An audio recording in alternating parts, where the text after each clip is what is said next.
മലപ്പുറം കൂരിയാട് ദേശീയപാത തകർന്നതിൽ ദേശീയപാത അതോറിറ്റി ഇന്ന് ഹൈക്കോടതിയിൽ സമഗ്ര റിപ്പോർട്ട് നൽകും. IIT വിദഗ്ധരുടെ നേതൃത്വത്തിൽ നടത്തിയ പരിശോധനയുടെ റിപ്പോർട്ടാണ് നൽകുക. കഴിഞ്ഞ തവണ നൽകിയ ഇടക്കാല റിപ്പോർട്ടിൽ ഹൈക്കോടതി അതൃപ്തി രേഖപ്പെടുത്തിയിരുന്നു. കൂടുതൽ വിശദാംശങ്ങളുമായി അമൽ സുരേന്ദ്രൻ കൊച്ചിയിൽ നിന്ന് ചേരുകയാണ്. അമൽ, ഗുഡ് മോർണിംഗ്. കഴിഞ്ഞ തവണ നൽകിയ റിപ്പോർട്ടുമായി ബന്ധപ്പെട്ട ചില ആശയക്കുഴപ്പമൊക്കെ നിലനിന്നിരുന്നു. ഈ സാഹചര്യത്തിലാണ് ഇന്നിപ്പോൾ വിശദമായ റിപ്പോർട്ട് നൽകുന്നത്. എപ്പോൾ ഈ റിപ്പോർട്ട് സമർപ്പിക്കുമെന്നാണ് അറിയാൻ സാധിക്കുന്നത്? ഒപ്പം ഈ റിപ്പോർട്ടിനെ കുറിച്ചുള്ള മറ്റ് വിശദാംശങ്ങൾ എങ്ങനെയാണ്?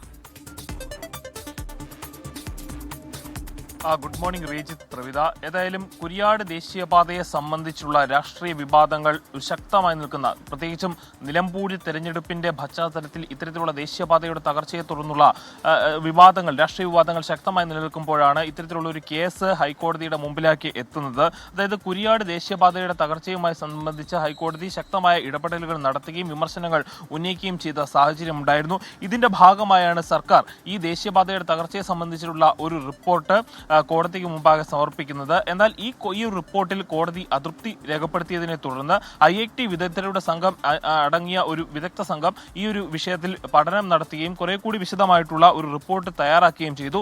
ആ റിപ്പോർട്ടാണ് ഇന്ന് ഹൈക്കോടതിക്ക് മുൻപാകെ സമർപ്പിക്കാൻ പോകുന്നത്.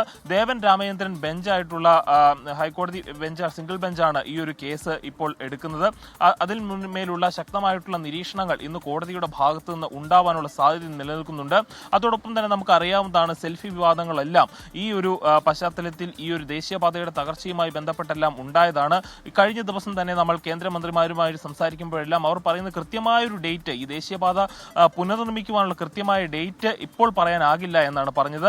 അതോടൊപ്പം ഈ ഒരു ദേശീയപാതയുടെ തകർച്ചയിൽ സംഭവിച്ച യഥാർത്ഥ കാരണം എന്താണ്? അത് മണ്ണിന്റെ പ്രശ്നമാണോ, മണ്ണ് പരിശോധിക്കാൻ കാട്ടിയ വിമുഖതയാണോ, അല്ലെങ്കിൽ മറ്റേതെങ്കിലും ഉള്ള തരത്തിലുള്ള നിർമ്മാണ പ്രവർത്തനങ്ങളിൽ ഉണ്ടായ പാളിച്ചയാണോ, അല്ലെങ്കിൽ അതിന്റെ അലൈൻമെന്റിലുണ്ടായ പ്രശ്നമാണോ എന്നതിനെക്കുറിച്ചെല്ലാം വിശദമായിട്ടുള്ള ഒരു വിവരം ഈ റിപ്പോർട്ടിൽ ഉണ്ടാകുമെന്ന് തന്നെയാണ് നമ്മൾ പ്രതീക്ഷിക്കുന്നത്. ഏതായാലും ഇന്ന് ഈ റിപ്പോർട്ട് കോടതിയിലെത്തും. അതിനുശേഷം തന്നെ മാധ്യമങ്ങൾക്കും ലഭ്യമാകുമെന്നാണ് നമുക്ക് അറിയാൻ സാധിക്കുന്നത്. പ്രവിത, റീജിത്ത്.